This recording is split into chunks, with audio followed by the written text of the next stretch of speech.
अथ तृतीयोऽध्यायः। नारद उवाच ज्ञानयज्ञं करिष्यामि शुकशास्त्रकथोज्ज्वलं भक्तिज्ञानविरागाणां स्थापनार्थं प्रयत्नतः। कुत्र कार्यो मया यज्ञः स्थलं तद्वाच्यतामिह। महिमा शुकशास्त्रस्य वक्तव्यो वेदपारगैः। कियद्भिर्दिवसैः श्राव्या श्रीमद्भागवती कथा। को विधिस्तत्र कर्तव्यो ममेदं ब्रुवतामितः। कुमारा ऊचुः शृणु नारद वक्ष्यामो विनम्राय विवेकिने। गङ्गाद्वारसमीपे तु तटमानन्दनामकं नानाऋषिगणैर्जुष्टं देवसिद्धनिषेवितं नानातरुलताकीर्णं नवकोमलवालुकं रम्यमेकान्तदेशस्थं हेमपद्मसुसौरभं यत्समीपस्थजीवानां वैरं चेतसि न स्थितं। ज्ञानयज्ञस्त्वया तत्र कर्तव्यो ह्यप्रयत्नतः। अपूर्वरसरूपा च कथा तत्र भविष्यति।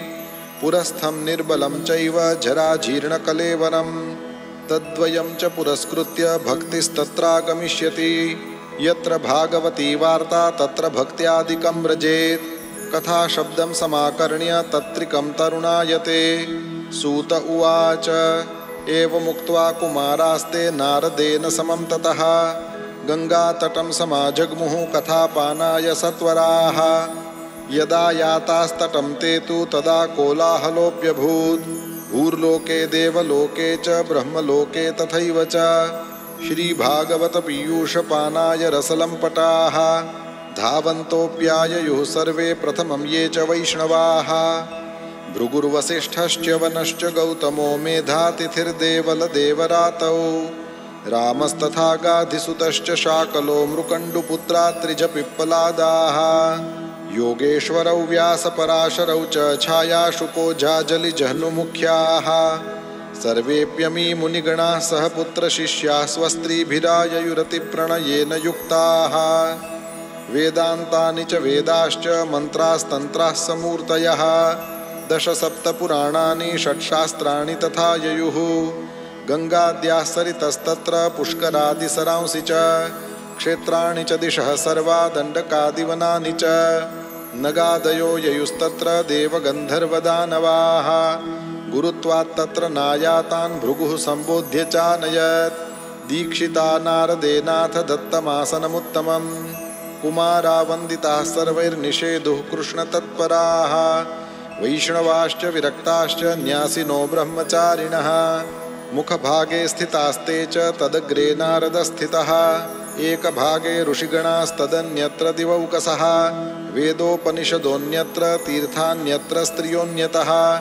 जयशब्दो नमः शब्दः शङ्खशब्दस्तथैव च चूर्णलाजाप्रसूनानां निक्षेपः सुमहानभूत्। विमानानि समारुह्य कियन्तो देवनायकाः कल्पवृक्षप्रसूनैस्तान् सर्वांस्तत्र समाकिरन्। सूत उवाच एवं तेष्वेकचित्तेषु श्रीमद्भागवतस्य च माहात्म्यमुचिरे स्पष्टं नारदाय महात्मने। कुमारा ऊचुः अथ ते वर्ण्यतेऽस्माभिर्महिमा शुकशास्त्रजः। यस्य श्रवणमात्रेण मुक्तिः करतले स्थिता। सदा सेव्या श्रीमद्भागवती कथा। यस्याः श्रवणमात्रेण हरिश्चित्तं समाश्रयेत्। ग्रन्थोऽष्टादशसाहस्रो 12 स्कन्धसंमितः। परीक्षिच्छुकसंवादः शृणु भागवतं च तत्। तावत् संसारचक्रेऽस्मिन् भ्रमते ज्ञानतः पुमान्। यावत् कर्णगता नास्ति शुकशास्त्रकथाक्षणम्। किं श्रुतैर्बहुभिः शास्त्रैः पुराणैश्च भ्रमावहैः। एकं भागवतं शास्त्रं मुक्तिदानेन गर्जति। कथा भागवतस्यापि नित्यं भवति यद्गृहे तद्गृहं तीर्थरूपं हि वसतां पापनाशनम्। अश्वमेधसहस्राणि वाजपेयशतानि च शुकशास्त्रकथायाश्च कलां नार्हन्ति षोडशीं। तावत् पापानि देहेऽस्मिन् निवसन्ति तपोधनाः। यावन्न श्रूयते सम्यक् श्रीमद्भागवतं नरैः। न गङ्गा न गया काशी पुष्करं न प्रयागकम्। शुकशास्त्रकथायाश्च फलेन समतां नयेत्। श्लोकार्धं श्लोकपादं वा नित्यं भागवतोद्भवम्। पठस्व स्वमुखेनैव यदीच्छसि परां गतिं।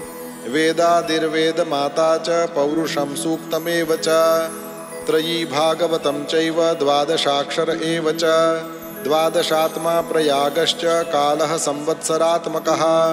ब्राह्मणाश्चाग्निहोत्रं च सुरभिर्द्वादशी तथा। तुलसी च वसन्तश्च पुरुषोत्तम एव च। एतेषां तत्त्वतः प्राज्ञैर्न पृथग् भाव इष्यते। यश्च भागवतं शास्त्रं वाचयेदर्थतो निशम्। जन्मकोटिकृतं पापं नश्यते नात्र संशयः। श्लोकार्धं श्लोकपादं वा पठेद् भागवतं च यः। नित्यं पुण्यमवाप्नोति राजसूयाश्वमेधयोः। उक्तं भागवतं नित्यं कृतं च हरिचिन्तनं। तुलसीपोषणं चैव धेनूनां सेवनं समम्। अन्तकाले तु येनैव श्रूयते शुकशास्त्रवाक्। प्रीत्या तस्यैव वैकुण्ठं गोविन्दोऽपि प्रयच्छति। हेमसिंहयुतं चैतद्वैष्णवाय ददाति च। कृष्णेन सह सायुज्यं स पुमान् लभते ध्रुवम्। आजन्ममात्रमपि येन शठेन किञ्चिच्चित्तं विधाय शुकशास्त्रकथा न पीता। चाण्डालवच्च खरवद्बत तेन नीतं मिथ्या स्वजन्म जननी जनिदुःखभाजा। जीवच्छवो निगदितः स तु पापकर्मा येन श्रुतं शुककथावचनं न किञ्चित्। धिक्तं नरं पशुसमं भुवि भाररूपमेवं वदन्ति दिवि देवसमाजमुख्याः। दुर्लभैव कथालोके श्रीमद्भागवतोद्भवा। कोटिजन्मसमुत्थेन पुण्येनैव तु लभ्यते। तेन योगनिधे धीमन् श्रोतव्यासा प्रयत्नतः। दिनानां नियमो नास्ति सर्वदा श्रवणं मतम्। सत्येन ब्रह्मचर्येण सर्वदा श्रवणं मतम्। अशक्यत्वात् कलौ बोध्यो विशेषोऽत्र शुकाग्नया। मनोवृत्तिजयश्चैव नियमाचरणं तथा। दीक्षां कर्तुमशक्यत्वात् सप्ताहश्रवणं मतम्। श्रद्धातः श्रवणे नित्यं माघे तावद्धि यत्फलम्। तत्फलं शुकदेवेन सप्ताहश्रवणे कृतम्। मनसश्चाजयाद्रोगात् पुंसां चैवायुषः क्षयात्। कलिर्दोषबहुत्वाच्च सप्ताहश्रवणं मतम्। यत्फलं नास्ति तपसा न योगेन समाधिना। अनायासेन तत्सर्वं सप्ताहश्रवणे लभेत्। यज्ञाद् गर्जति सप्ताहः सप्ताहो गर्जति व्रतात्। तपसो गर्जति प्रोच्चैस्तीर्थान् नित्यं हि गर्जति।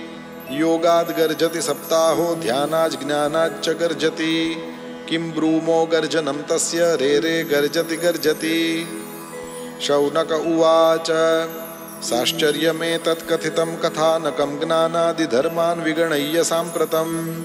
निःश्रेयसे भागवतं पुराणं जातं कुतो योगविदादिसूचकम्। सूत उवाच यदा कृष्णो धरां त्यक्त्वा स्वपदं गन्तुमुद्यतः। एकादशं परिश्रुत्याप्युद्धवो वाक्यमब्रवीत्। उद्धव उवाच त्वं तु यास्यसि गोविन्द भक्तकार्यं विधाय च। मच्चित्ते महती चिन्ता तां श्रुत्वा सुखमावह। आगतोऽयं कलिर्घोरो भविष्यन्ति पुनः खलाः। तत्सङ्गेनैव सन्तोऽपि गमिष्यन्त्युग्रतां यदा।